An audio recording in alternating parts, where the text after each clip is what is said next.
Greetings, mighty companions, and welcome back to Practical and Healing Applications of A Course in Miracles with me, Anna Rebecca Quinn. Thanks for joining this broadcast today. I'm so happy that you're here, and I hope that you find this to be helpful. We are going to be studying and reading from A Course in Miracles, which is what I'm teaching from. And Course in Miracles is a self-study curriculum in healing one's mind, that one might have a happy, whole life and experience. So A Course in Miracles is for healing the mind with the recognition that all problems begin in the mind and are healed in the mind, and then they extend out as miracles of abundance and peace into your life. We're talking about A Course in Miracles. Our goal here is to hear what A Course in Miracles is saying and to learn how to apply the principles in A Course in Miracles. And let me tell you, it is not called A Course in Miracles for nothing. It's called A Course in Miracles for a very good reason. This is a curriculum in how to experience miracles, good things that seem to break the laws of space and time for you and others, from changing your mind about yourself. So this is about how to have miracles of peace and abundance become as natural and easy and right as breathing is to the body. This is a course in how to experience miracles. Okay. Is there any area of your life right now where you could really use a miracle of peace or a miracle of abundance or a miracle of joy or a miracle of love? Well, you've come to the right place. So, where we are going to be studying today is in chapter 3. And if you have the blue covered edition, it's chapter 3, section 7. And the title is called Creating versus Self-Image. And if you have A Course in Miracles, the original edition, in whatever form you have that in, purple cover, black cover, sparkly cover, it is in chapter 3, section 11, and it is titled The Unshakable Foundation. And you can see that listed right here, and that's where we're going to be. And I welcome your comments, especially if they're comments asking for clarification on what it is that we're hearing in the section today. So, all right, well, let us begin. We're in chapter 3, either section 7 or section 11, depending on which version you are in. Okay, so let's see here. Let me go to that section myself. All right. If you're reading in the blue covered edition, just know that the first few sentences of this are not in the edited version. So the first few sentences of this were in the original dictation and were not taken out. So it begins by saying, and the title is The Unshakable Foundation. It says, it is essential that this whole authority problem that we talked about in the last few sections, it is essential that this authority problem be voluntarily dismissed once and for all. Why? Because you don't understand how important dismissing your authority problem really is for your sanity. Because on the point of authorship, who authored you, you are quite insane on this point as to who authored you. And this is a problem which must be voluntarily dismissed, because we don't understand how important correcting the authority problem is for our sanity because we are quite insane on this point of who authored us. And the thought that we are quite insane on this point of who authored us says that's not a judgment, that is merely a fact. All right.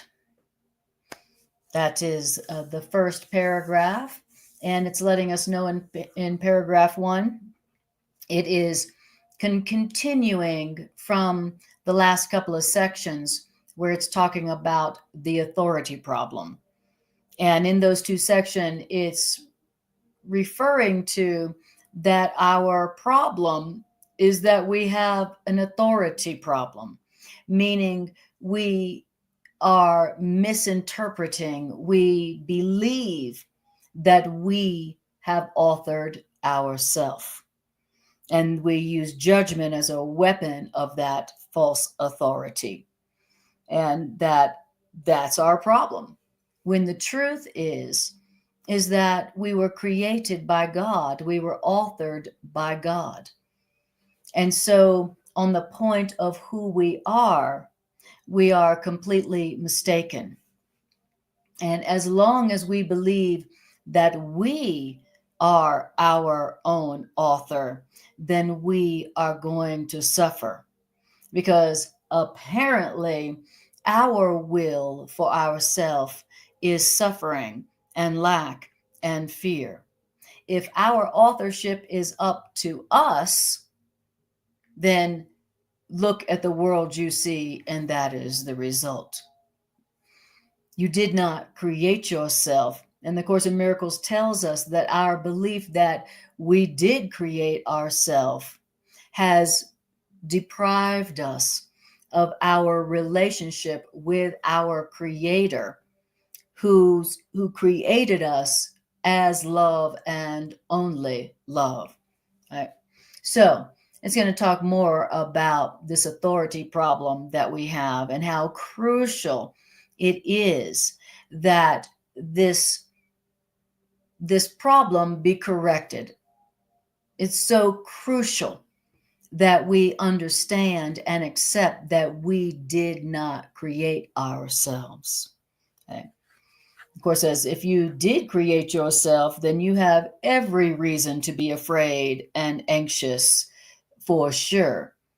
If you did not create yourself and God, which is love, created you, then you have every reason to feel safe and happy and hopeful.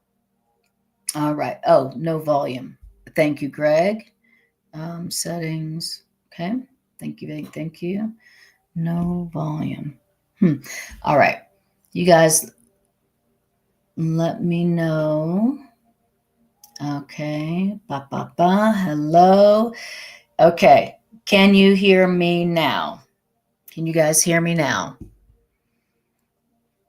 Volume is good now. Wonderful. Excellent. Hi, Stephanie. Lovely to see you. Hi, Mary. Lovely to see you too. Hi, Greg. All right. Got some mighty, mighty companions in the house. Okay, guys. So you've got where we're at on the screen here. Beautiful. All right. Here we go. Feel free to ask questions. And all right. Okay, guys. So where we're at, if you have the blue covered edition, thank you. If you have a blue covered edition, it's chapter 3, section 7, and the name of the section is called Creating versus the Self-Image. If you are in the original edition, it's called the Unshakable Foundation. So we're going to be talking about today how to experience having an unshakable foundation in your mind, how to have an unshakable foundation of peace in your mind. Imagine how that might feel to have a foundation within your own mind and your own being that's unshakable, that's unflappable. Imagine that, where you're not worried about what people think of you. You're not concerned of the changing circumstances that come and go and change, appear here, disappear there. This is how to understand and accept the truth about yourself so fully, so strongly, that you are not shaken off of your foundation by something in the world. Okay. I would like to experience that. That seems to me like that would be the ultimate self-confidence and the ultimate unshakable peace of mind. How would you like to have some peace of mind that was unshakable? Well, I would, and that's why I study A Course in Miracles. Okay, here we go. So it says, every system of thought must have a starting point. Everybody's thought system begins with either a making or a creating, a difference which we have already covered. So everybody has within them a thought system. Everybody has developed a thought system. And everybody's thought system begins either with a truth, the truth about themselves, or a lie about themselves. Everybody has made a thought system for themselves. Everybody operates from that thought system, and they operate from that thought system, that belief system, as if that thought system is the truth.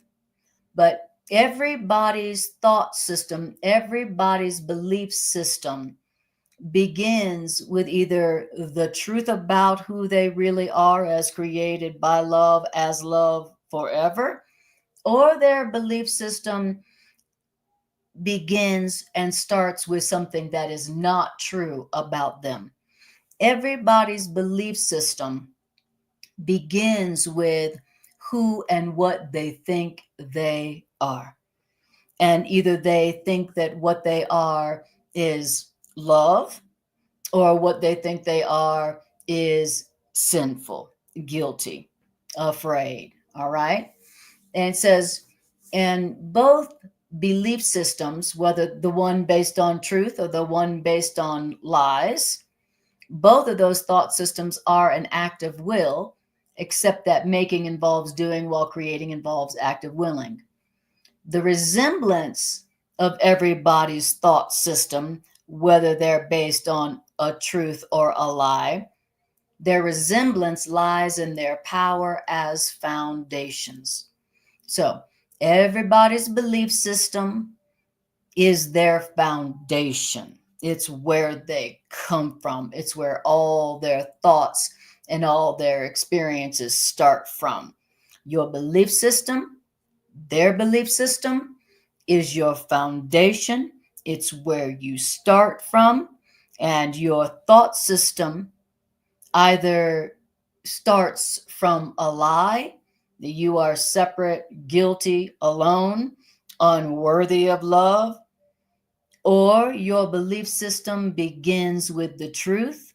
You were created by God, not yourself, and you were created as love, by love forever, and you are guiltless now and forever. Now, both of these thought systems, both of these opposite belief systems, the resemblance they have lies in their power as mental foundations.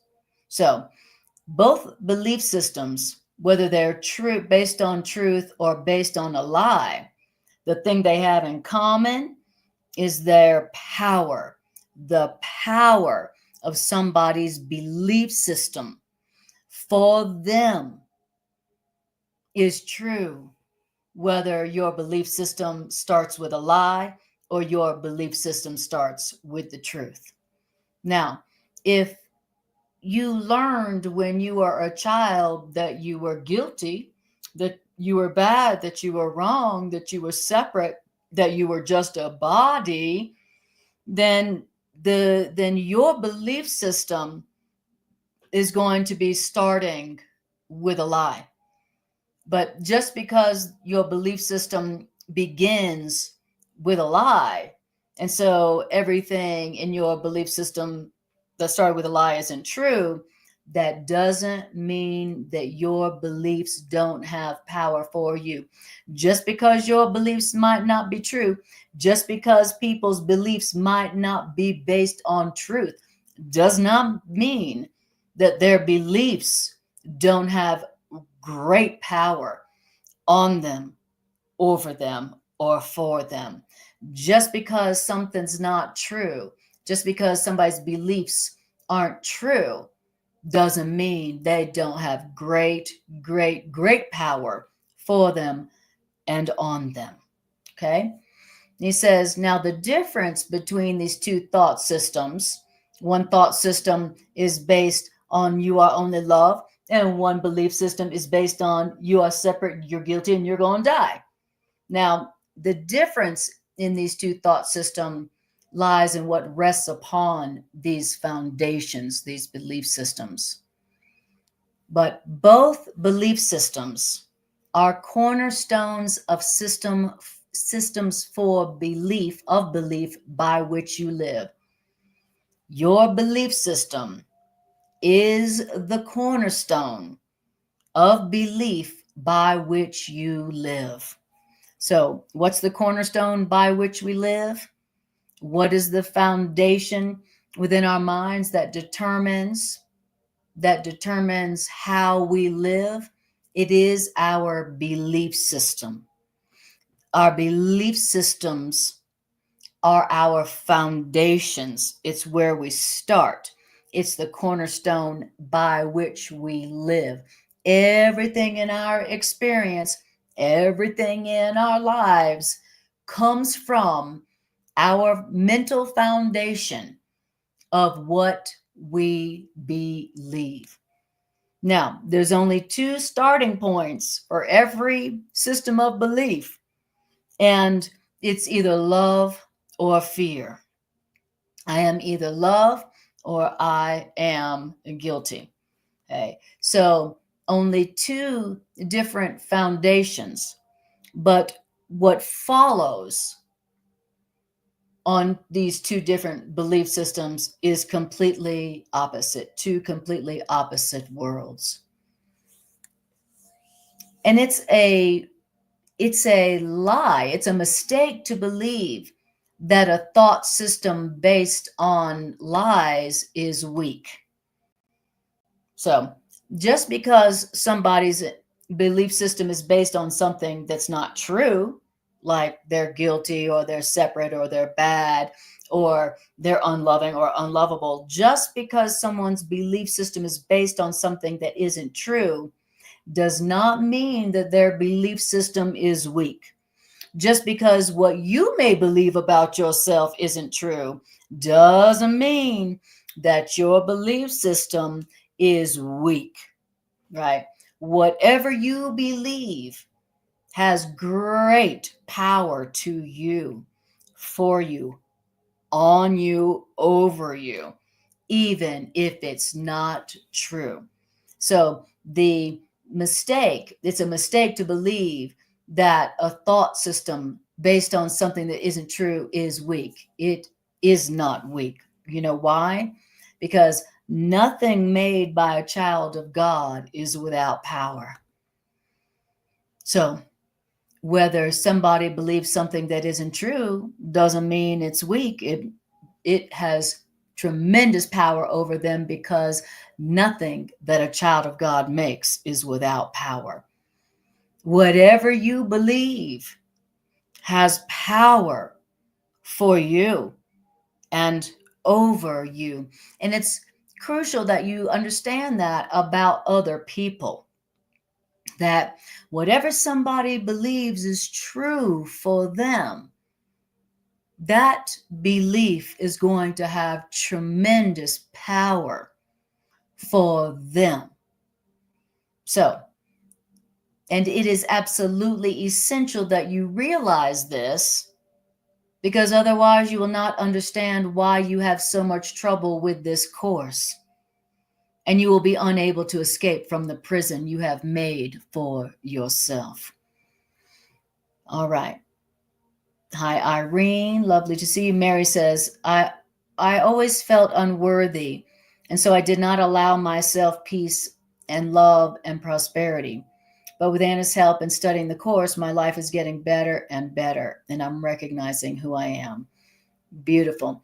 Mary, you are accepting a new and true belief system. I hear you saying that the belief system that you used to have as your foundation for your beliefs about yourself and life, it was a belief system based on untruths, that you were unworthy of love. And you experienced that belief that you were unworthy as very powerful for you. That belief that you learned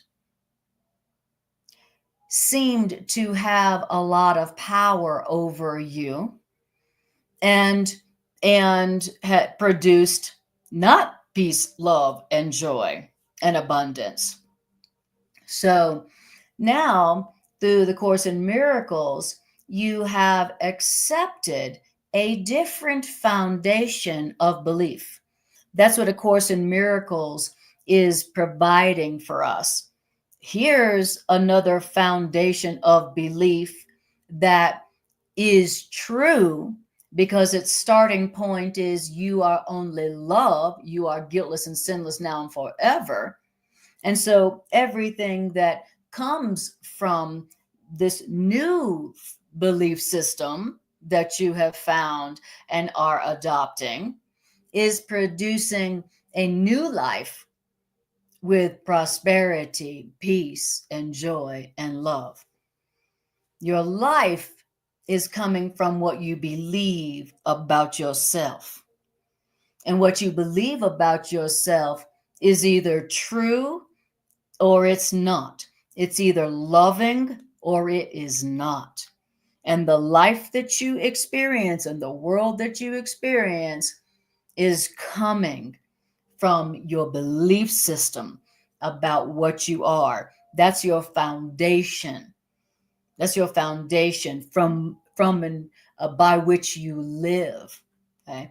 And even if it's not true, if you believe it, it is going to seem real, and it is going to seem to have a tremendous amount of power over you. Yes. Mary says, struggle and addiction was me back then. Right. That's one of the things. Those are a couple of the things that come from a belief system that isn't true, a belief system whose foundation isn't true. Most of us have belief systems with foundations that are not true. We have an entire belief system that we believe in whose starting point isn't even true.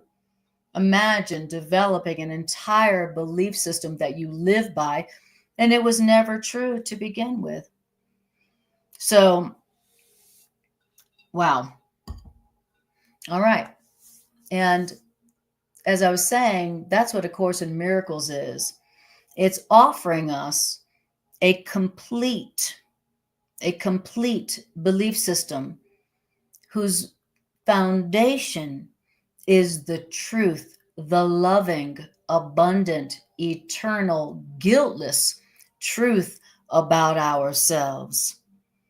And as we accept this new and true and loving belief system, letting it replace the old belief system that we learned from people who did not know the loving truth about themselves, now we are living by a totally different belief system that produces a totally different world.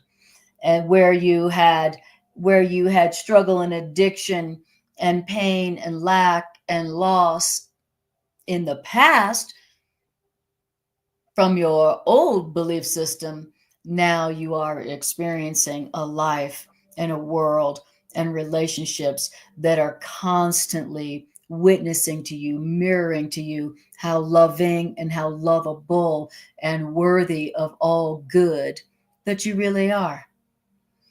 And it all comes from your foundation, which is your belief system. What do you believe about yourself? Are you going to continue to believe what you learned about yourself in the past, even though it has not made you happy, healthy, or wealthy? Or are you going to choose to accept a whole new belief system based on the fact that you are only love and that you deserve only love, and have a life that reflects that, a life where everywhere you go, people are happy to see you, a life in a world that mirrors that you are only love and that you deserve only love. And it's our choice. That's our choice. But that's how a real and fundamental, foundational change occurs. Would you like to experience a real and substantial change in your world, in your life, in your experience? A fundamental change, a change that actually lasts, is a change that is made at the foundational level that you exist on, and that is your belief system, what you believe about yourself.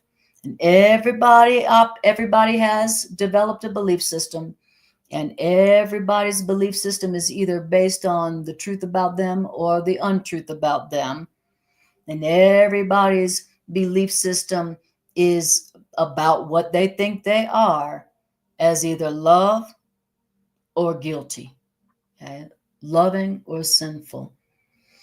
Light Upon Light says, past struggles has been replaced by God's grace. Every need is met even before I've asked. Yes, that is the natural results of a belief system whose starting point is the truth about you as established by your author. Okay, exactly. Where now miracles, loving, abundant, joyous miracles are as natural and as right as breathing is to the body. That is what naturally results from a belief system based on the truth about you as established by God, which is only love. Okay. Beautiful. That's wonderful. Okay, guys. So then it says, it says, it says, right. It says, you have made the error of the psychotherapist that we described in some detail before. Yet you cannot resolve the authority problem by depreciating the power of your mind. Your mind can hurt you if you misuse your mind. Okay. He says you can't resolve the problem of believing false things about yourself by depreciating the power of your mind. He says your mind can hurt you if you misuse your mind. Why? Because you know your mind's strength. So your mind can only hurt you if you're misusing your mind to believe in something that is untrue or unloving about yourself. Because your mind has power. And so whatever your mind believes is going to have power over you. So if you believe something that's untrue or unloving about yourself, then your mind can hurt you. It's only our beliefs that hurt us. And it's only when our beliefs about ourselves are unloving or untrue, same thing, that our beliefs and our minds can hurt us. It says, and you also know that you cannot weaken your mind any more than you can weaken God.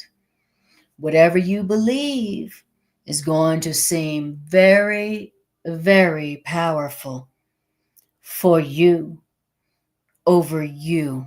Why? Because you cannot weaken your mind. Nothing that a child of God believes is weak. Nothing a child of God believes is without power. So if you believe something, it's going to have power over you. And when you stop wanting to be imprisoned by that thing where it seems to have more power over you, that comes from not believing in it anymore, withdrawing your belief. If you want to withdraw the power that problem seems to have over you, that means withdrawing your belief that that thing, that idea is true. Okay. Thank you, Light Upon Light. Thank you so much for that very generous, uh, I forget what they're called. Thank you for that very generous donation, Light Upon Light super chat. Thank you. I appreciate that. Thank you. Awesome. All right. Now we're in paragraph, I think for you guys is 3. Let me take some water.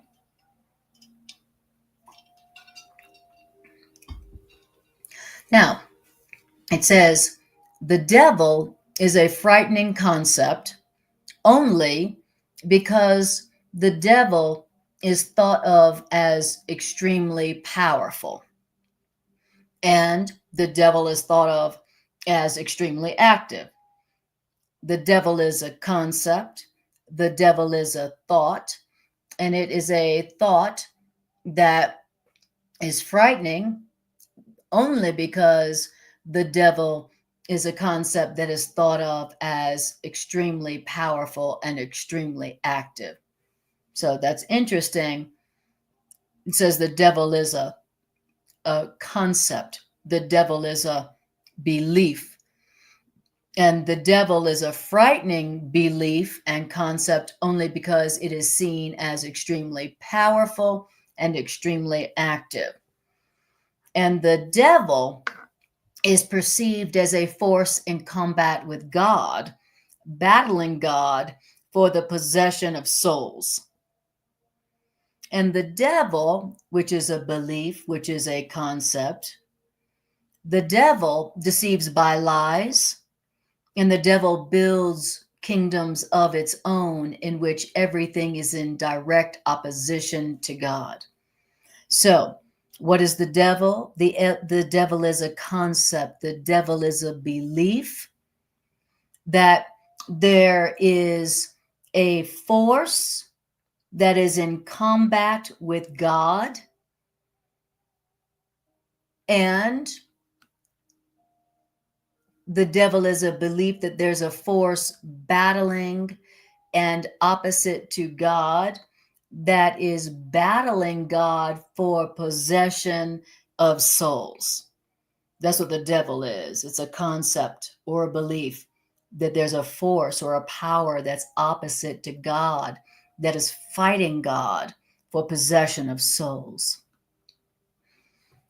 Now, it says, and even though the devil is a concept or a belief that there's a force that's opposite to love and battling love with some kind of power over love, yet the devil attracts men rather than repels them, even though the devil seems to be a force in opposition to God, battling God for possession of souls.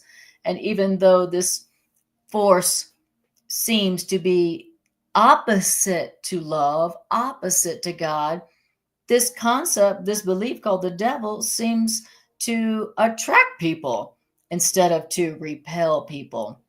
And so people are willing to, quote, sell their souls to the devil in return for gifts that they know are of no real worth at all.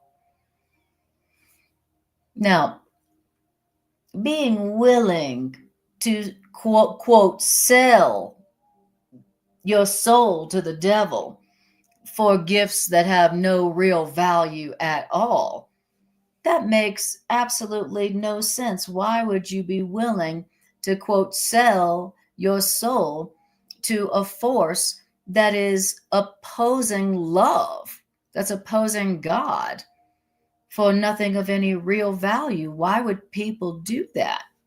Right?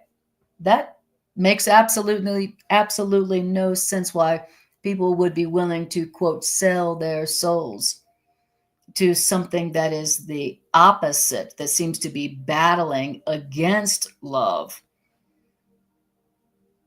And the whole picture is one in which you act in a way you yourself realize is self-destructive, but which you don't will to correct. And so you therefore perceive the cause as beyond your control. So the whole picture of the devil battling against God to possess your soul, and you're willing to let the devil, the anti-love force, possess your soul for nothing of real value. Really, all that's going on is that you are being self-destructive. That's your will to self-destruct. But you don't think that it is within your own control to stop, to correct. All right. Now it says in paragraph 5, you are frozen, but we can hear you. Okay. All right. Thank you for letting me know, Mary. All right. Just listen to my voice. Yes, I do see that I'm frozen. And what a face I'm frozen on. Oh my goodness. Very funny. Okay. Okay, great. Then it says, we have discussed the fall or separation before. So we're going to talk now about the fall, the separation, the detour into fear, the supposed expulsion from the Garden of Eden. We're going to talk about that. We're going to talk about that experience where we seem to fall from grace. Let's see here. Let's try that.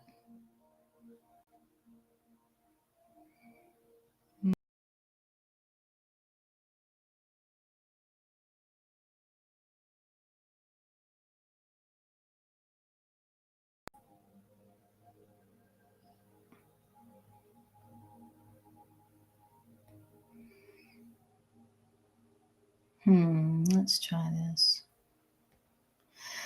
Oh, guys. Okay, now you can't see me at all. All right, let me go back here. And we're going to go here.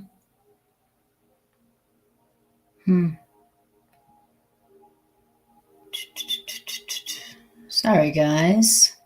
Technical difficulties.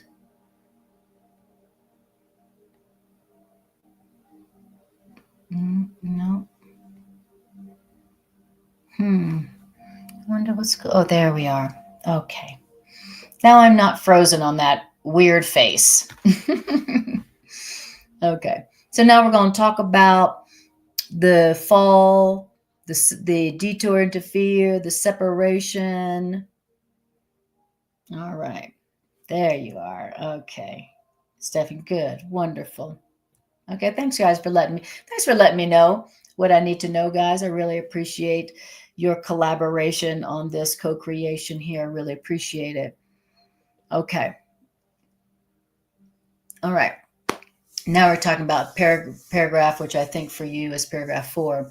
It says, we have discussed the fall or separation before, but its meaning must be clearly understood without symbols. The separation is not symbolic. The separation is an order of reality or a system of thought. The separation, the detour into fear, what is it? It's not a reality, it's just a system of thought. That's what it is. So when we're talking about the ego, we're talking about something that is not real. It's just something that is a thought, it's a belief. Okay. All right. Now I think that we're on Facebook. So it says the separation is just a system of thought which is perfectly real in time, though not in eternity. And that's because all beliefs are real to the believer. So the separation, the fall from grace, the expulsion from the Garden of Eden, that's something that seems very real and true in time, but in reality, but in eternity, it's not real at all. We never did separate from God. We never did fall from grace. We never were expelled from the Garden of Eden, from heaven. That never occurred. It's just a belief. It's just a belief that we somehow were kicked out of the garden. It's just a belief that we somehow fell from grace. That's a story. It's a concept. It's a belief system. It's an order of thought, a system of thought that never was true. But because we believe in it, and whatever we believe has power for us, now it does seem as if we have experienced a fall from grace, even though it never really occurred. How about that?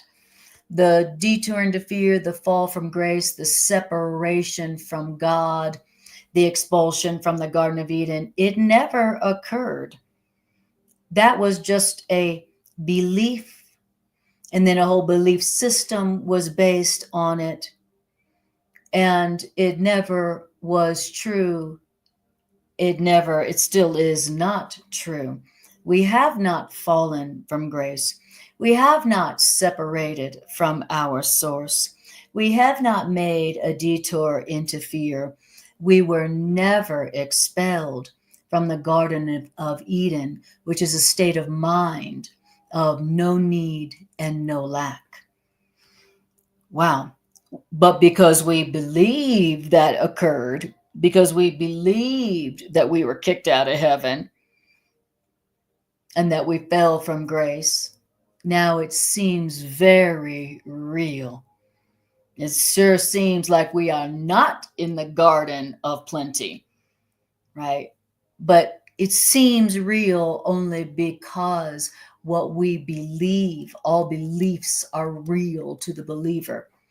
So don't make the mistake of believing that just because that's what appears real to you, just because you believe something to be true, don't make the mistake of thinking that that means it's true. Because remember, you did not create yourself. You are not the author of reality. So reality, your reality isn't up to you to establish. And if it was, then you'd be doomed. Because our belief that reality is ours to establish, look at what we have produced. Us believing that what's real and true about us and everything is up to us to decide. Look what we have decided. At some point, we're going to look around and go, I sure hope that I am not the author of reality. I sure hope that I'm not my own author. Because look at what it is I believe about myself and reality. I surely hope I'm wrong on that. All right. Beautiful. Then Jerry says, we walk by faith and not by sight. Exactly. Now, then it says, the fruit of only one tree in the Garden of Eden, the fruit of only one tree was, quote, forbidden to man in the symbolic garden. So, what is the garden? Is a symbol of the pre-separation condition in which there was no need and there was no lack. Where we all started was the pre-separation condition in which there was no separation between us and source. And so there was no lack and there was no need. That is what the garden is the symbol of. The garden is the symbol for the reality of our oneness with our source, from which we came, from which we were created in and by, in which there is no lack, there is no need, there is no death. And that's our starting point. We didn't create ourselves. God created ourselves. God is our starting point. God is our foundation. But we believed that we could separate ourselves from our foundation in God. God is our source. God is our starting point. We believed that not only that we left that or separated, we believed we were kicked out of that just because we wanted knowledge. So we believe that for our desire to be like God, to be one with God, that God kicked us out of God. Now, that belief, when you really look at it, is ridiculous, completely ridiculous. That's just us projecting onto God what we do to other people. I am kicking you out of my love. You're no more. You've disappointed me. I am kicking you out of my love. Bloop. Okay. That's not how God is. That's how we are. And so, but even though it's ridiculous to think that God would have kicked us out of God, who is only love and who only loves us, who only created us as only love, no matter how ridiculous it is, what you believe is real to you, because we believe in it. Now it's a belief that seems to have great power over us. And now we feel separate.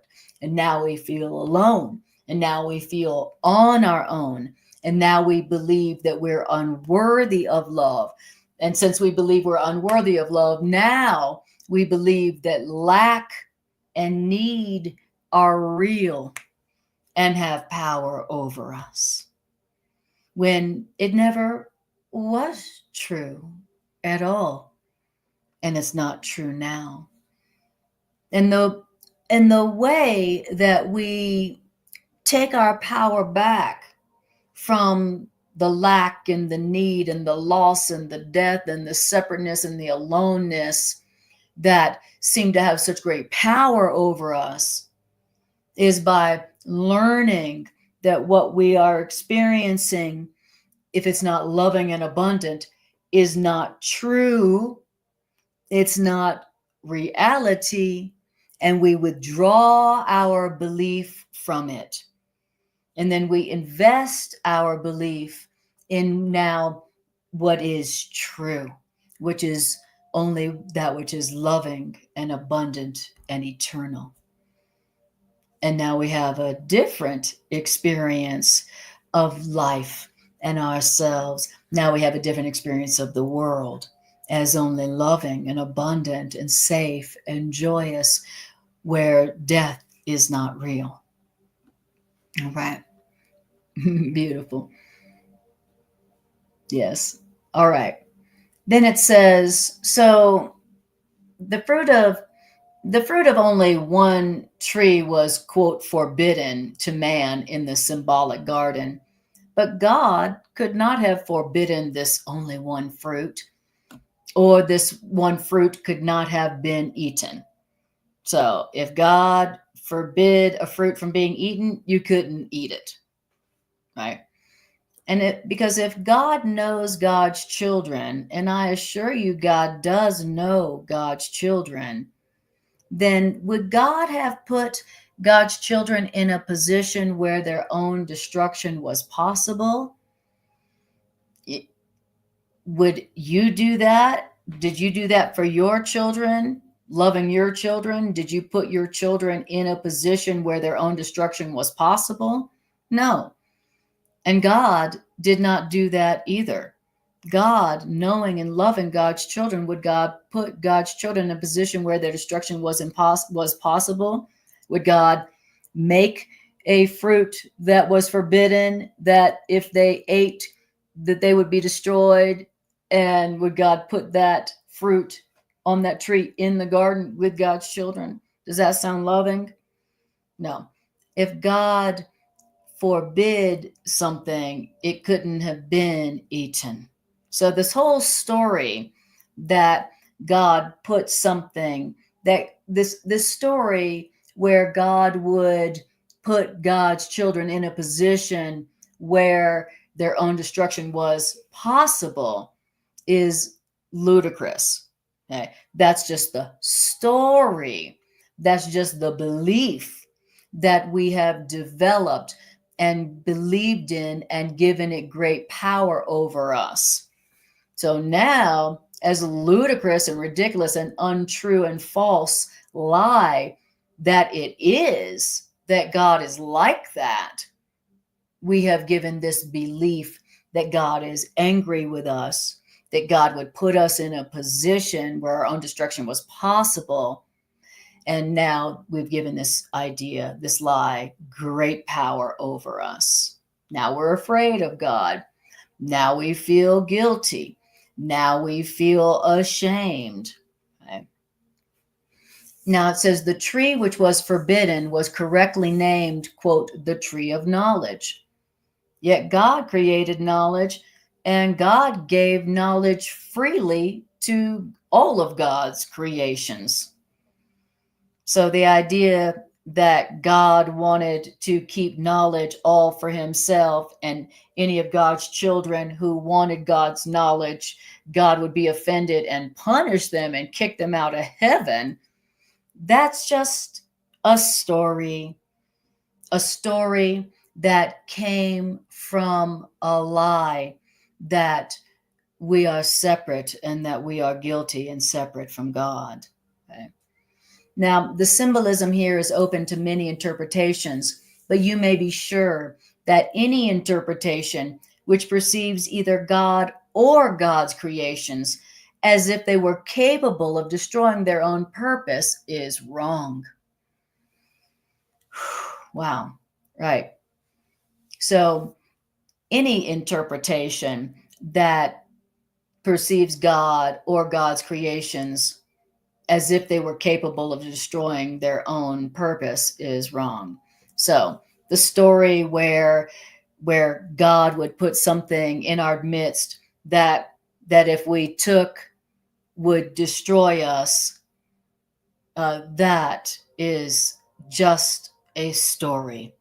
It's just a false belief that never was true. It's definitely not loving.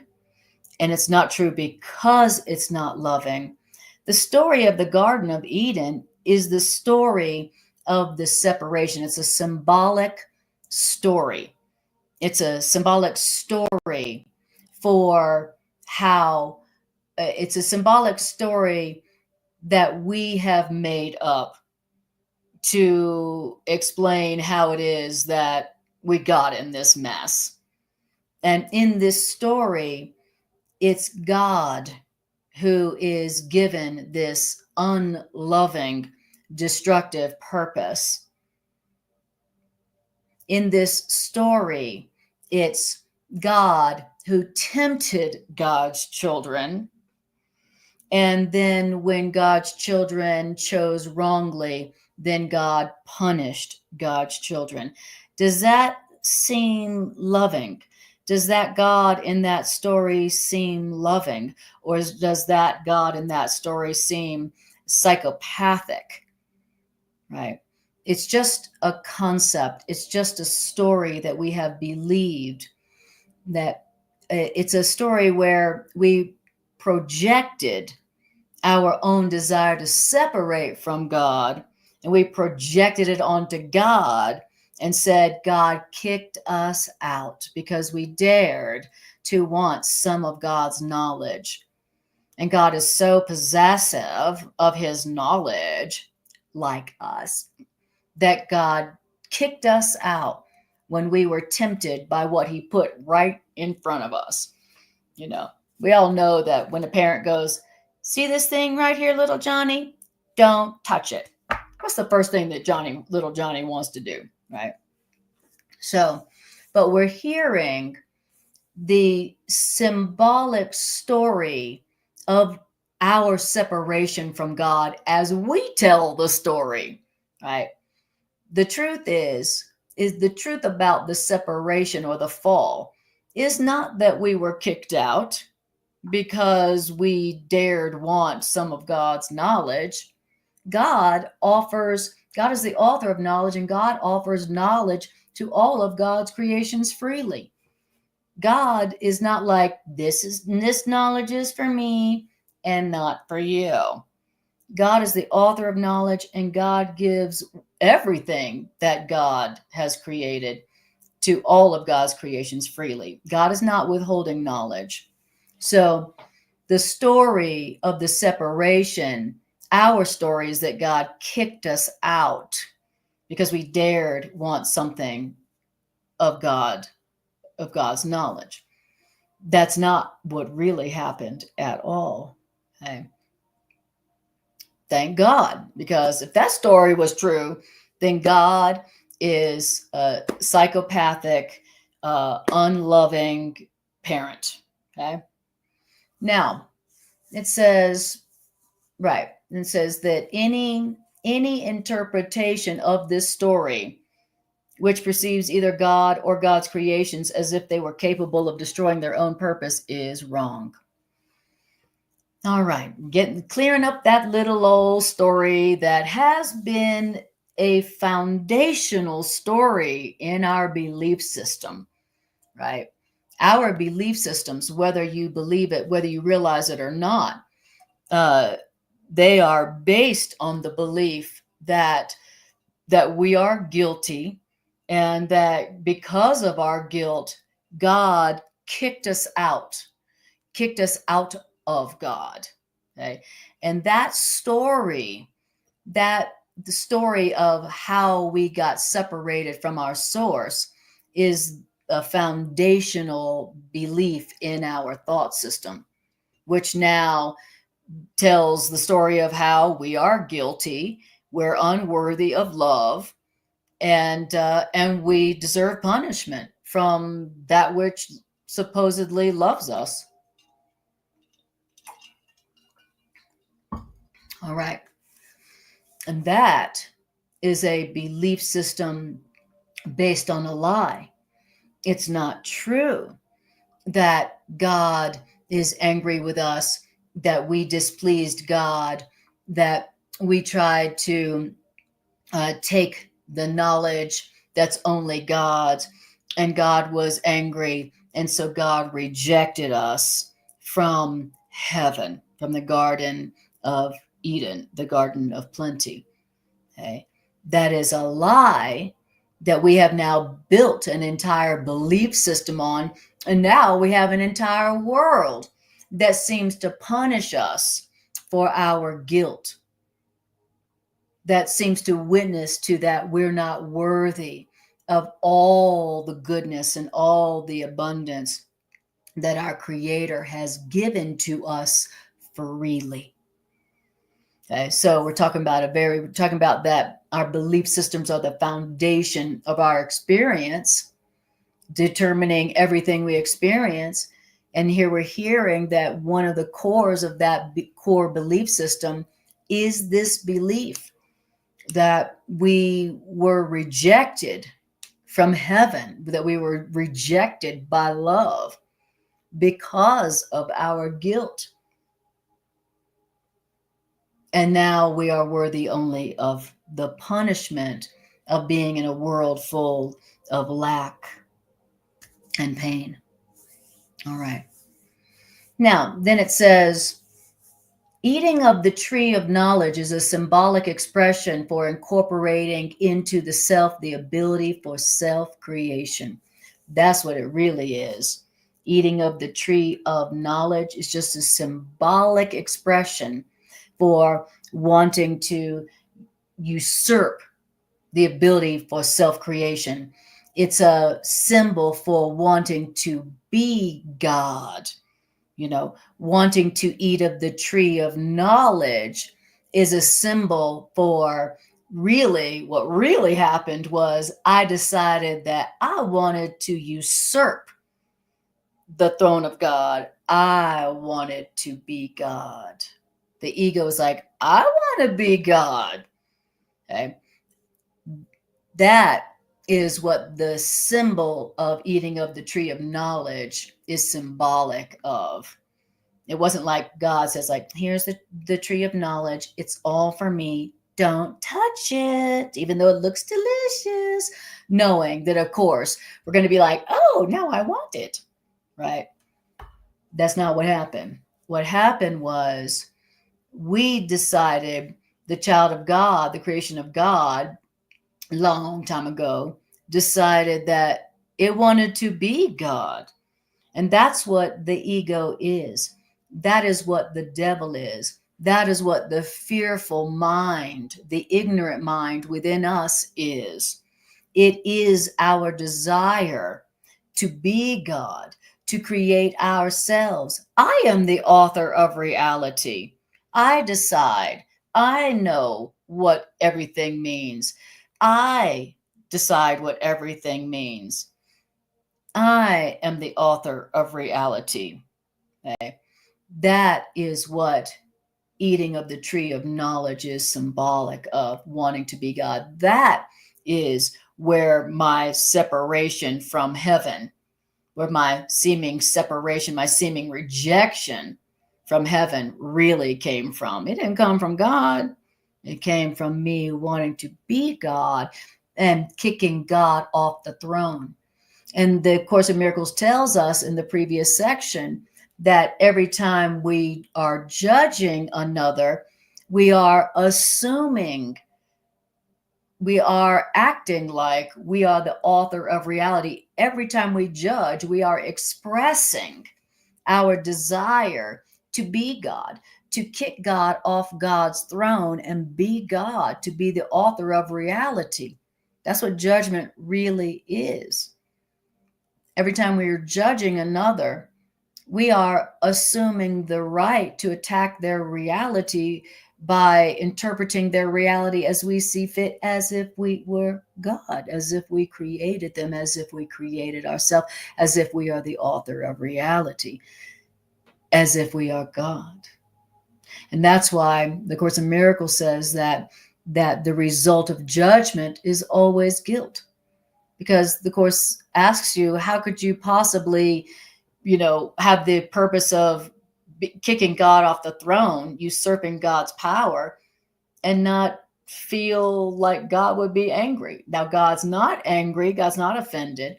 But if that's your purpose unconsciously, you can't help but think that God is angry and is going to kick you out of good. All right. So that's why I said, we were saying earlier that our one problem is the authority problem, right? If you insist on being the author of reality through the weapon of judgment, then you can't help but also believe another lie, which is that God is offended and that God wants his throne back.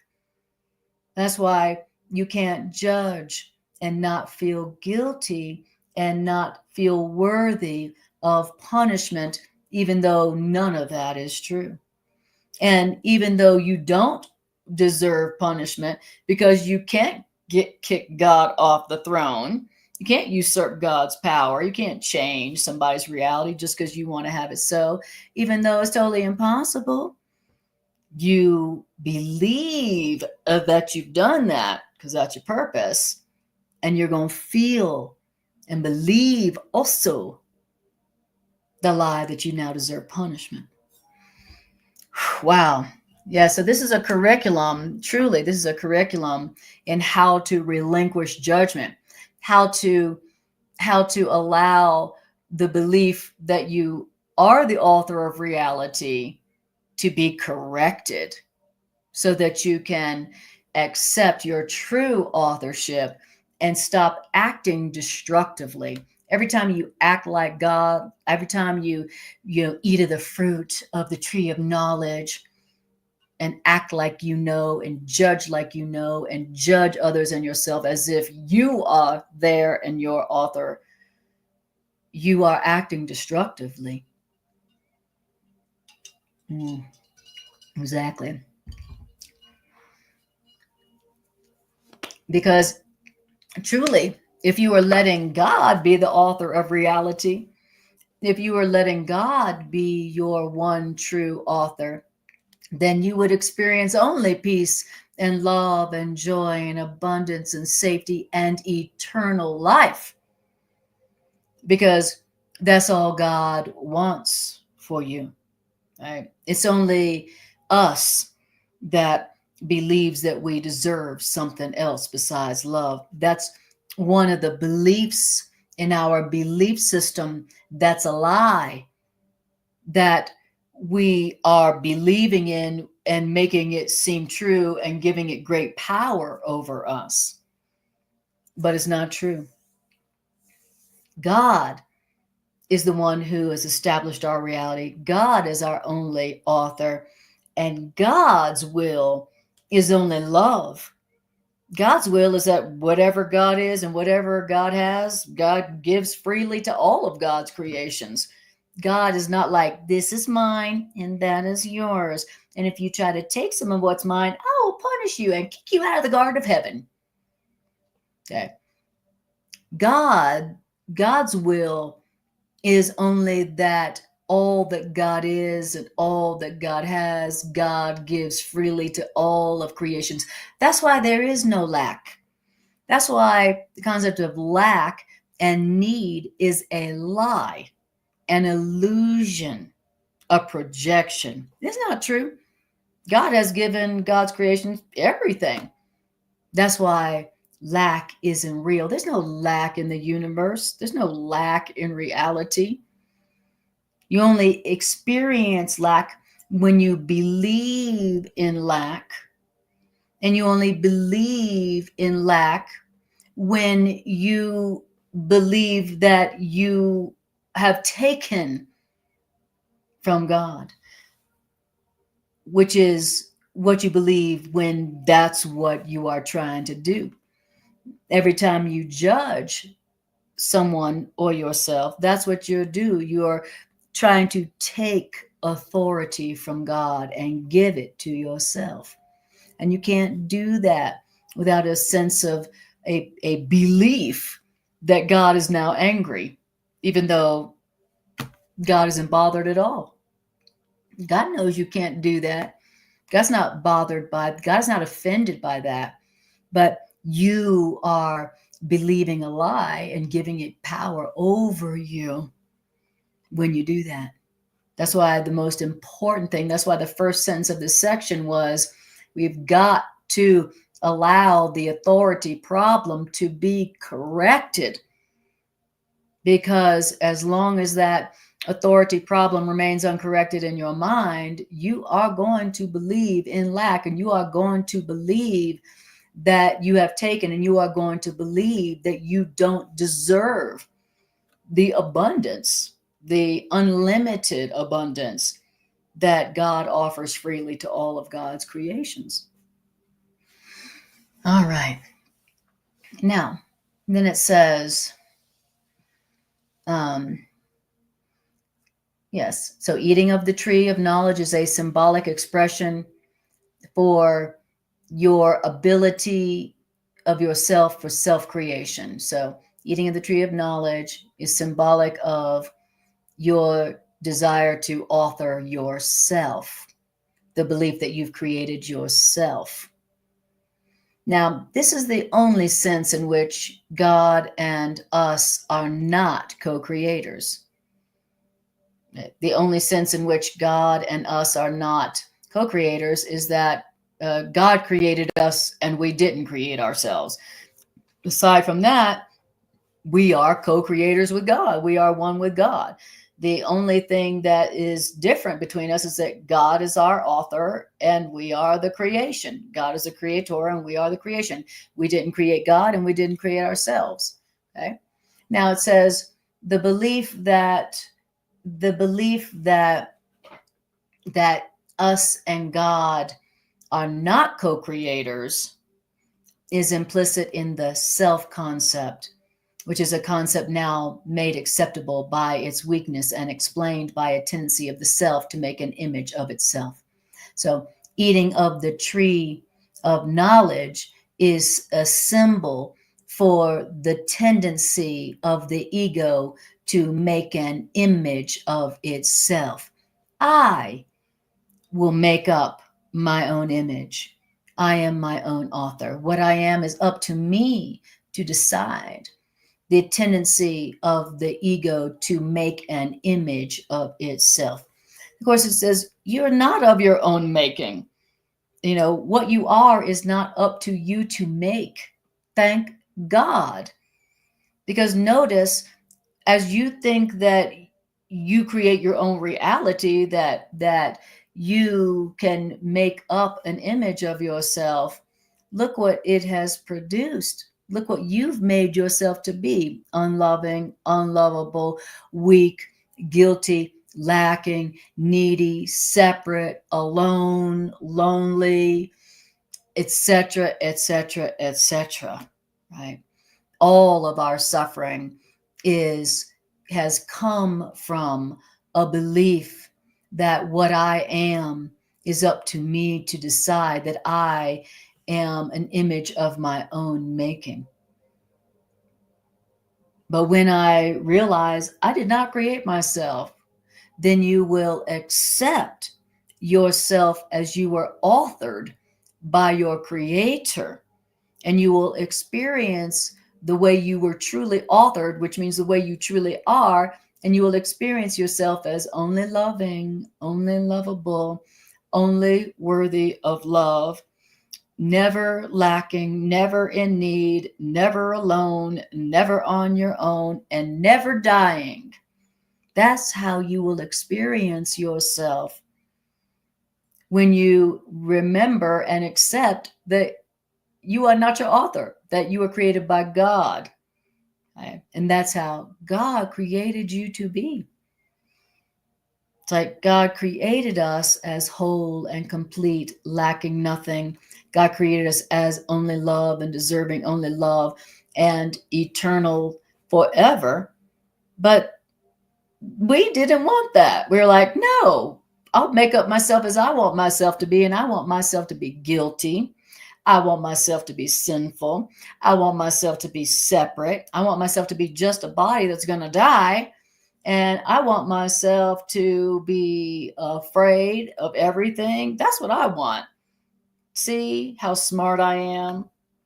Hey, that's what we came up with when we incorporated into ourself the ability for self-creation.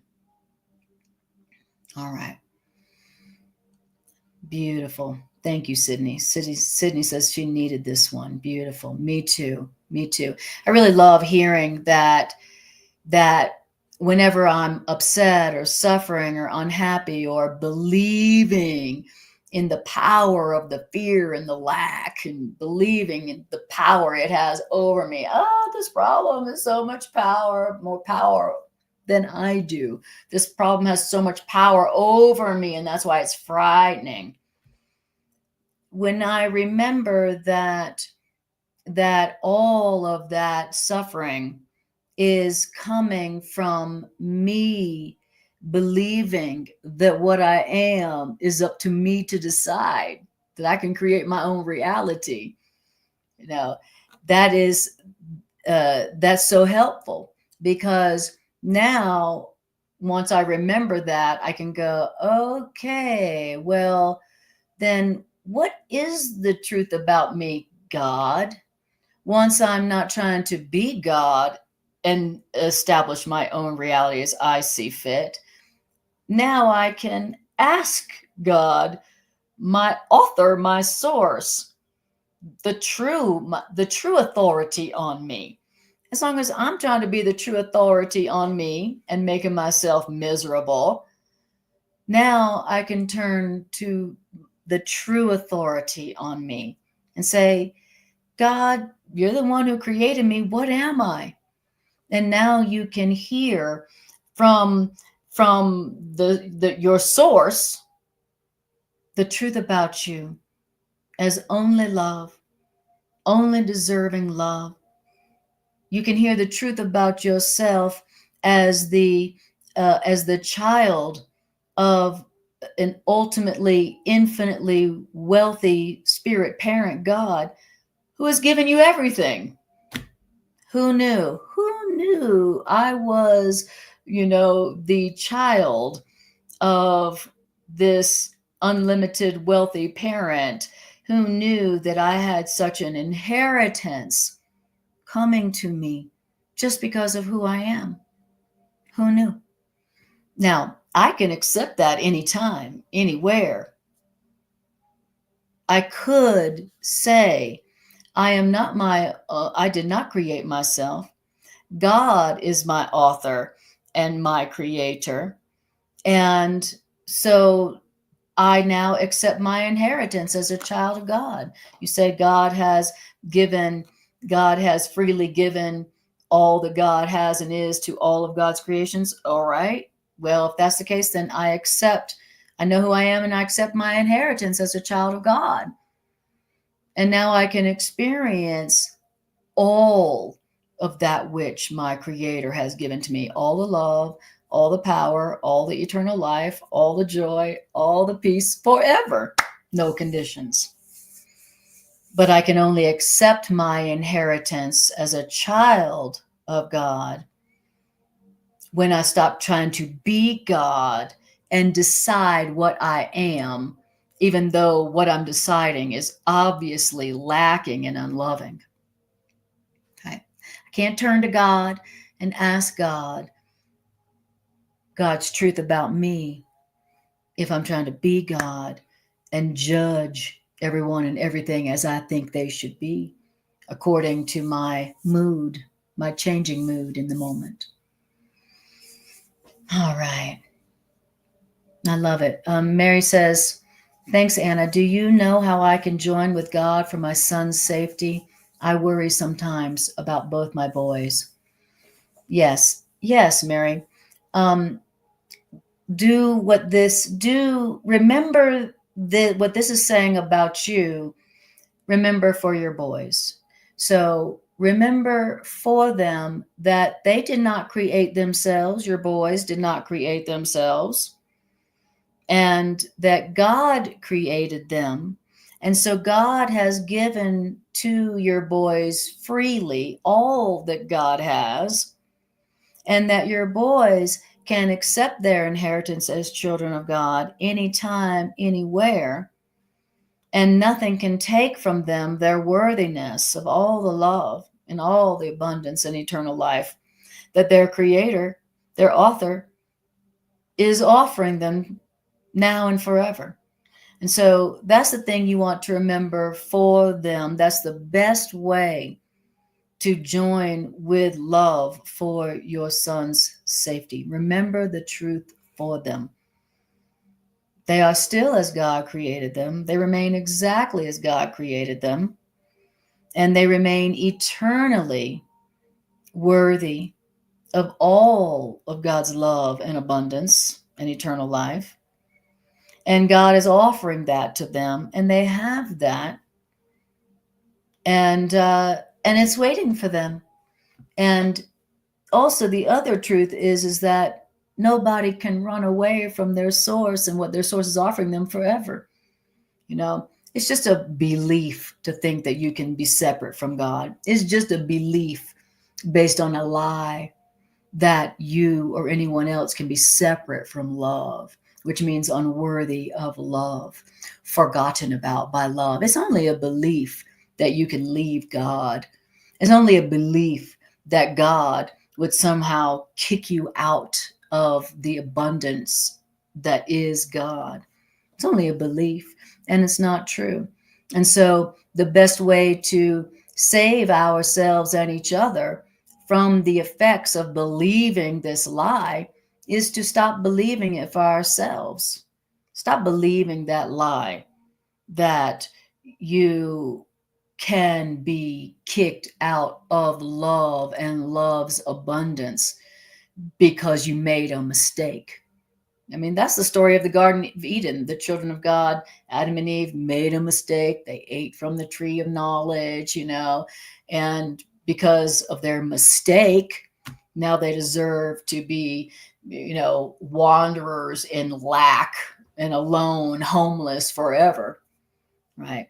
So, the best way to protect yourself and others from the lies of the ego, the lies of the devil, is to stop believing in them and start investing your belief in the loving and abundant and eternal truth that your creator has created for you. And of course, in Miracles is one of the vehicles by which you can access the loving truth, the loving reality that God, as author of reality, has established. There's many other forms of the universal course. The Course in Miracles is just one form of one form of the curriculum where we realize, oh, I didn't create myself. I don't want to keep trying to create myself because look at what I'm doing for myself. And I want to accept my true authorship and stop trying to be the author of my own and everybody else's reality. God, what's the reality you've established? Of Course in Miracles is reminding us on every page about the reality that our true author has established and given to us and guaranteed for us. The Course in Miracles is a thought system based on the truth about who we are, from which only comes the good, the beautiful, and the holy. Okay? So we've got our thought system that we learned in the past from people who didn't know the truth about themselves, that produces all this guilt and unworthiness and lack and death and suffering and loneliness, blah, blah, blah. And then there's the belief system based on the truth about who we are that we find in A Course in Miracles. Okay? And A Course in Miracles is just one expression of that. So the Course in Miracles is how I have allowed my old belief system from my past to be replaced. And so now I have a life that I never would have dreamed possible back when I had the belief system that I was given that was based on a lie that produced a lot of lack and a lot of pain and a lot of suffering and a lot of loneliness. Okay. So thank you, Course in Miracles, for this thought system, this belief system that is based on only the truth about us, that produces only God's world, the real world. Okay. All right. How are we doing on time? Let's see. Okay. We're getting close to the end of class. Let's see here. All right. Let's see where I want to go here. So it's a very, very long section. Okay. Why don't we go to the paragraph I think it's in the blue book. It looks like it'd be the paragraph 8, and in the original edition it'd be paragraph 9.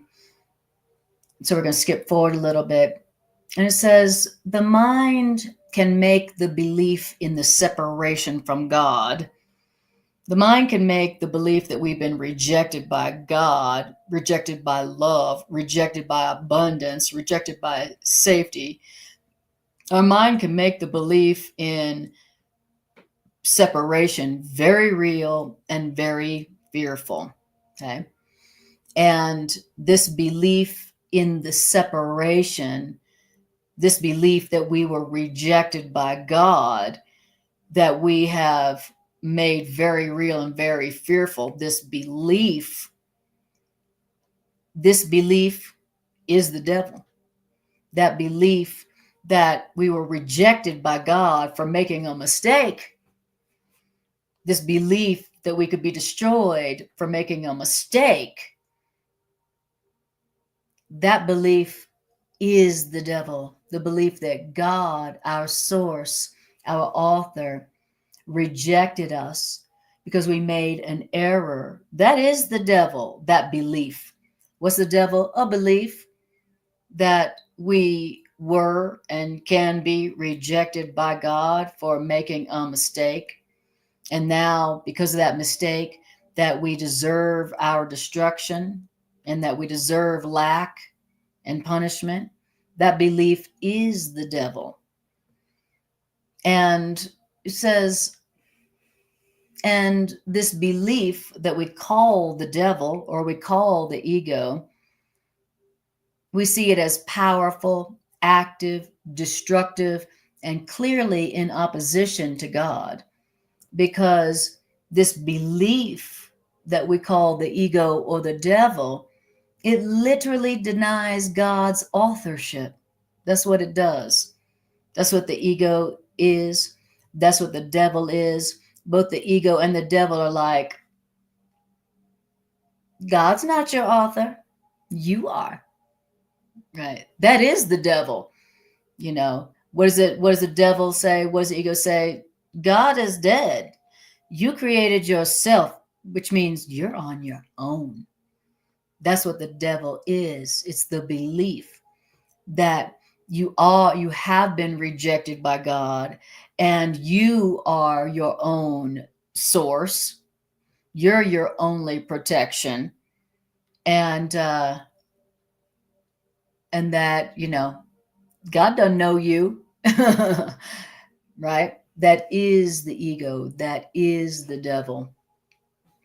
And never underestimate the power of this denial. Denial of what? The ego and the devil's denial of God's authorship.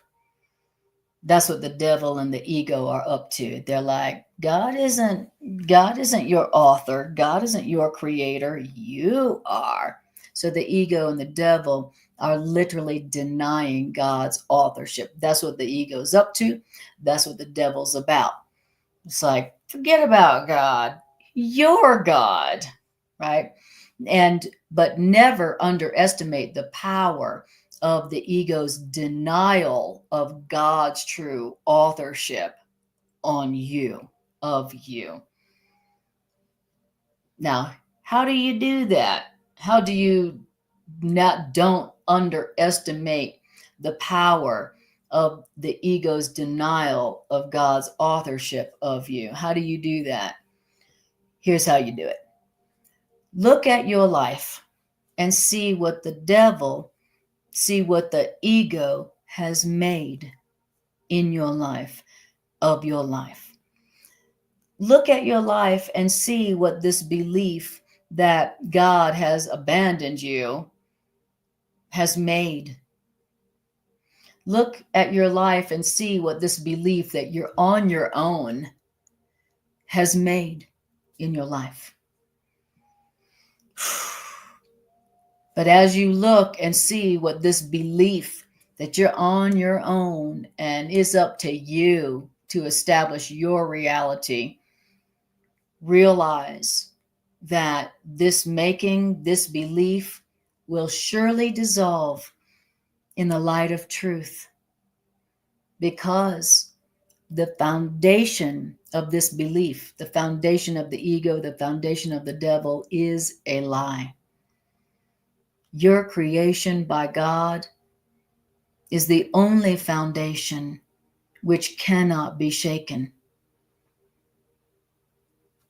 Your creation by God, that God is your only true author, not you, not the devil, not the ego, that God is your author. That is the only foundation which cannot be shaken. Do you want to stand? Do you want to be standing on a foundation that cannot be shaken? Then accept that God is your author, that you did not create yourself, and that God created you. The acceptance of this truth is the only foundation that cannot be shaken. I want a foundation, I want a state of mind that can't be shaken by this or that or this or that and all these things that are changing every day. I want to experience a state of mind that cannot be shaken by anything that the ego and the devil is doing to try to tell me that I'm alone and on my own, and that lack and weakness is real for me.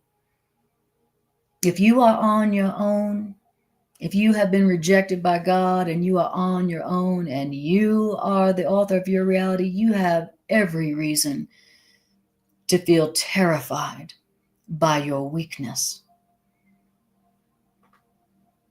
But acceptance of the fact that you did not create yourself and that you were created by God, which means that everything that God has and is yours for free. That provides a foundation in your own mind, a foundation which cannot be shaken. Because it's a foundation that the light is in. Your starting point is truth. Your starting point is God, not you. And you must return to your starting point. God is your starting point, and you must return back to God. No one can separate themselves from their source. What does it say about that? No thought can leave the mind of its thinker, which means you can't leave the mind of God. You can't. You can believe that you have left God, and you can believe that it was God who rejected you and kicked you out because you made a mistake, but you can't make it true, and you actually can't leave God. You can't run away from home forever because God did not will that it be so. And so you must eventually return back to your starting point, which is God, your true author. Now, since you tried to leave home, since you tried to leave God, yes, much has been perceived since then, but nothing else has happened. And that is why your spirit is still in peace, even though your mind is in conflict. Since that belief took hold that you separated from God, that God rejected you and kicked you out of eternal abundance, since that time, much has been perceived, but nothing has happened. All you did was make up a belief that was never true and believe in that and give it power over you and suffer the consequences of the belief that it's true, but that's all that it was, just a belief, which means that nothing real really happened, because you can't leave God. God has not kicked you out of eternal abundance of God's love. You can't leave home. You can't separate from your source. You can't separate from your author just because you thought it had happened.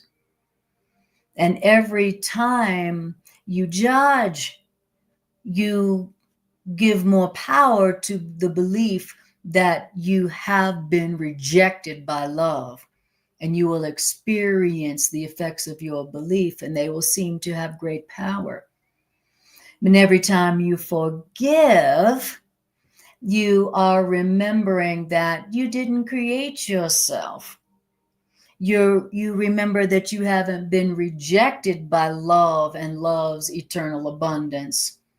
And you remember that you never really left the eternal abundance of God that is your home.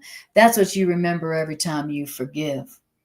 Just like every time you judge as if you are the author of reality, you will experience the belief in the rejection as real, and you will give it power over you, and you will suffer lack and condemnation as a result of your belief.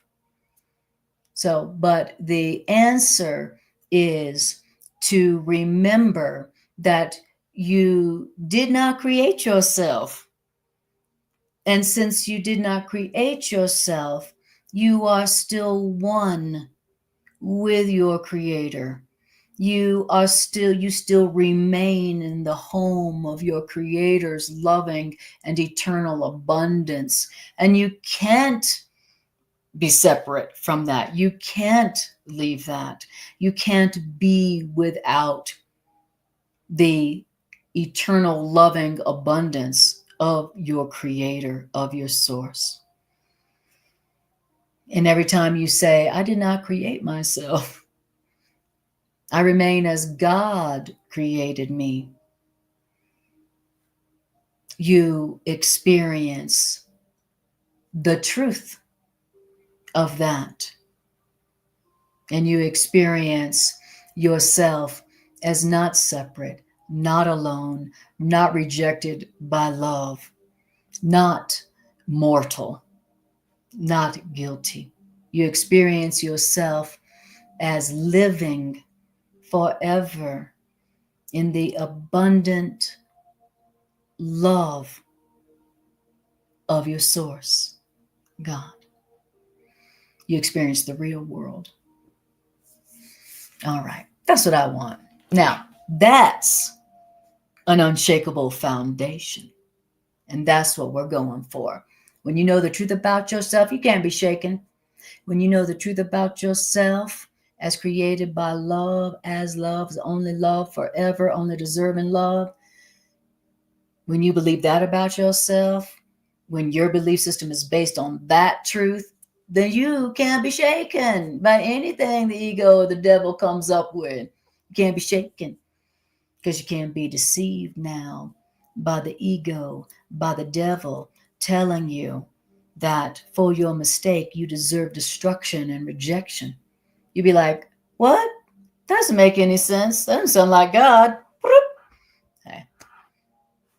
The truth that you were created by God, which means, and that you never were rejected by God, which means you still exist within God's eternal loving abundance.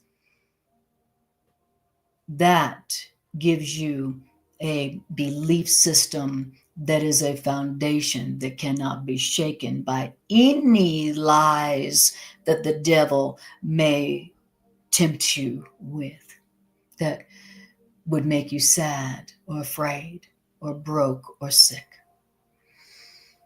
All right, you guys. Well, that It's a long section, so go ahead and finish it. It's beautiful, just absolutely beautiful. And I so appreciate that you used your very precious time and energy to join this healing circle. I truly do. And I really appreciate your comments um, uh, and your questions. Light upon light says, yes, spirit am I, a holy child of God, safe and healed and whole, free to forgive and free to save the world. Exactly. Thank you, Mary. I so hope that this has been helpful. These ideas make for a belief system that is based on the truth, that provides for you a foundation that cannot be shaken by lies that the ego or the devil will try to tempt you with. So I appreciate you all so much. If you would like to make a contribution to support my miracle ministry, then the way to do that is to go to my new website, divinerevolutionarq.com, and you'll see a donate button there. And also, I have a new blog there on my website where I've been posting my some of my writings, and so go check those out. They're helpful reminders. And I think today, I'm not sure if it went up today, but the latest blog that I have posted was titled "My So-Called Free-Floating Anxiety."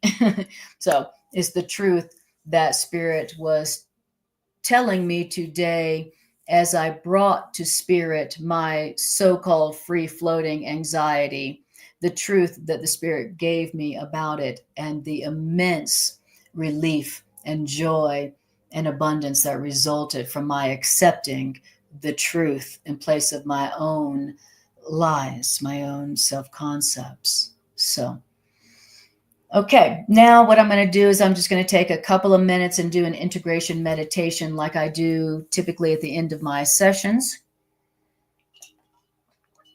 And the purpose of the integration meditation is to take the ideas that we heard and to use them. And that's what we want to do. The Course says this is a practical course. And the Course in Miracles says that these ideas, as beautiful and gorgeous and mighty as they are, that you'll never know they're true until you use them, even though you don't believe them. You need these ideas and you need to use them and apply them because you don't believe them. And it's only in the using and the application of these ideas, despite your unbelief, that will prove to you that these ideas are true. So don't put the pressure on yourself to believe these ideas when you don't. Just use them, whatever your resistance is, and you will get the results. And the results of the use and the application of these ideas is miracles. And what's a miracle? It's something that it's a good that transcends the laws of space and time and brings good to both the giver and the receiver. That's what miracles are. It's good that comes to you. It's an answer to a prayer that seems to break all the laws of space and time. That's what a miracle is. And this is a Course in Miracles. When you use these ideas, it produces miracles, miracles of joy and abundance and peace and love that seems to break all the laws of the world. And you are entitled to miracles. You are. God, who knows you and loves you, has freely given everything that God has and is to you for free, forever. And so the only thing that's keeping you from experiencing this reality of total loving eternal abundance that's been given you is your beliefs that you learned that were never true. that tell you that you don't deserve only love, that tell you that you've been rejected by love and you don't deserve only love. Okay. That's the only thing keeping you from experiencing the wholly satisfying, wholly supportive nature of the reality that God has authored for you. All right, beautiful. So now I want you to close your eyes and take a breath. I'm going to turn the music up a little bit. If you're not driving a car, close your eyes. I just want you to notice how you feel right now.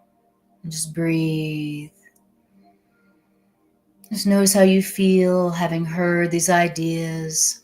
Even if you don't understand them, even if you don't believe them, how does it feel to hear these ideas aside from the difficulty in believing them sometimes?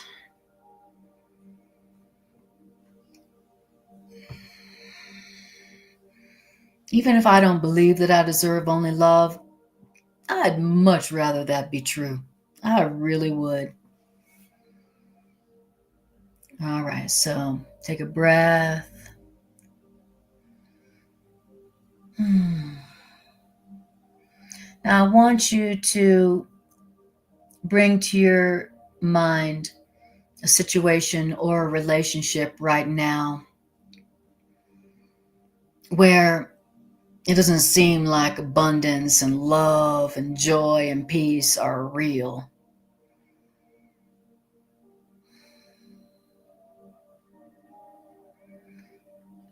And bring that situation or relationship to your awareness. See it in your mind's eye.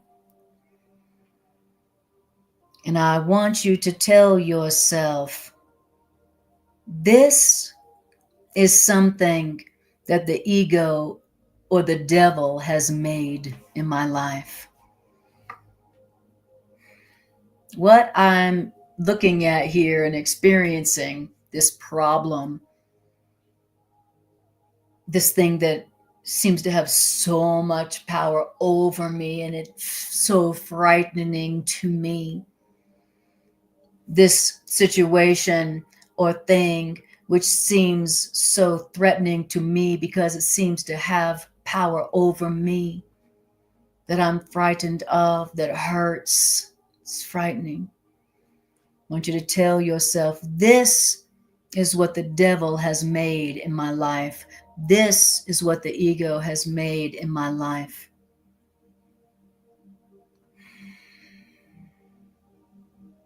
I made this. I want you to tell yourself, this problem, this upset of me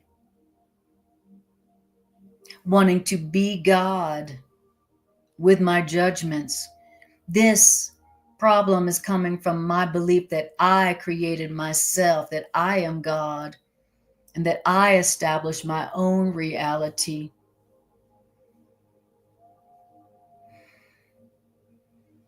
This problem, this suffering is coming from me thinking that I got to do it by myself and that I'm by myself, that I'm alone and on my own.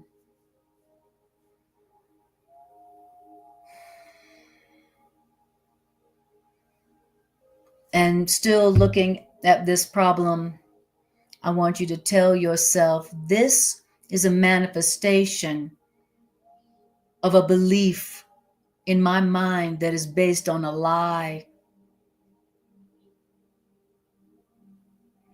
Because the truth only produces love, joy, and abundance for everyone. What I'm looking at is not the truth. I'm just looking at a belief in my mind that is not true. I'm looking at the effects of a belief system that's based on a lie of separation, a lie of rejection by love, a belief in guilt.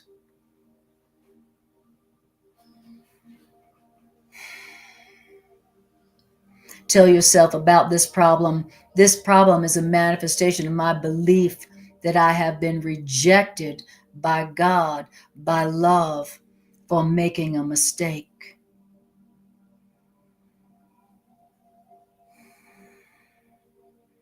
because love never punishes mistakes. Love only offers loving correction for the lies that I believed.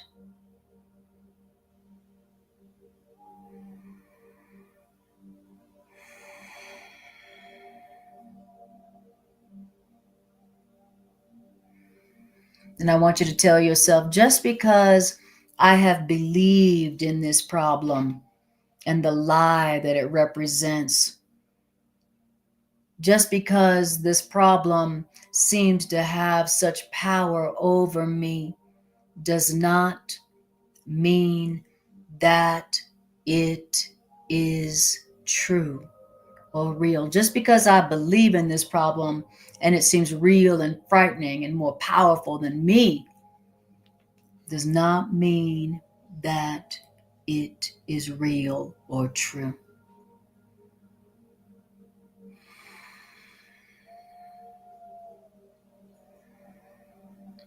And I want you to tell yourself, what I have believed about myself that makes me unhappy is a lie. Only the love is true about me. Only God's love for me is true and real about me.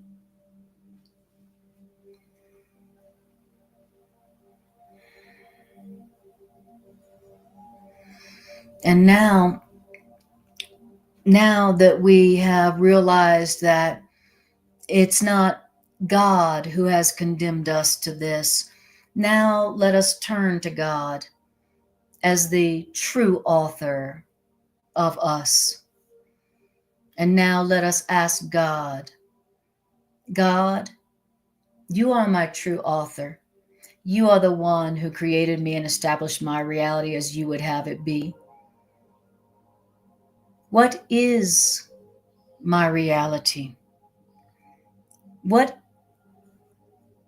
did you create me to be? Is it true that I'm guilty and alone and unworthy and on my own? Is it true that this lack in my life seems real? Is it true that I don't deserve love just because I made a mistake? Is it true that I deserve punishment because I made a mistake? God, what do you know is true about me? What's my reality as you created it, God? You know me, you love me, you created me. What's my reality, God? And then listen and see if you can feel God's love streaming upon you and into your mind, filling your mind with the light of love that is life, that is you, that is reality, that is God. You are as God created you.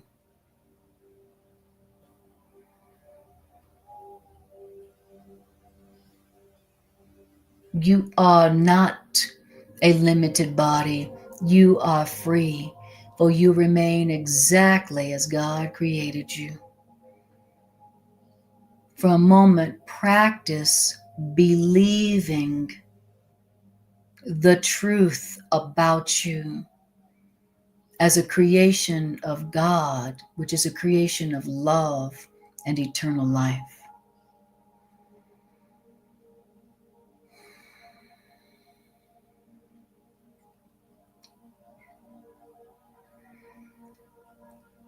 And then notice how that feels. How does it feel to be turning to the true authority on you and asking for the truth about you? How does that feel as opposed to believing the lies that you learned about yourself that made you feel alone and on your own and frightened and guilty and ashamed. Notice the contrast.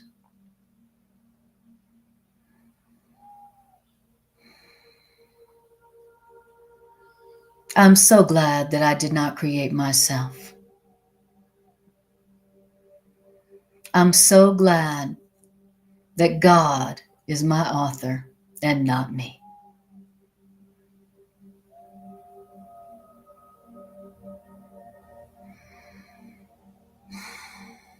God, thy will be done. Thank you.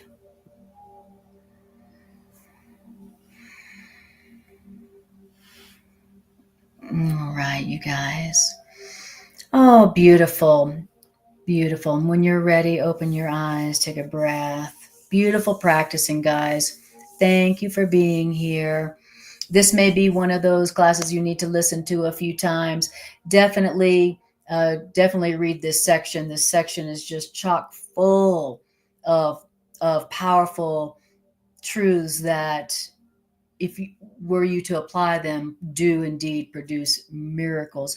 This belief system right here is the only belief system that makes for a foundation within you that cannot be shaken by the lies of the devil, the ego deceiver.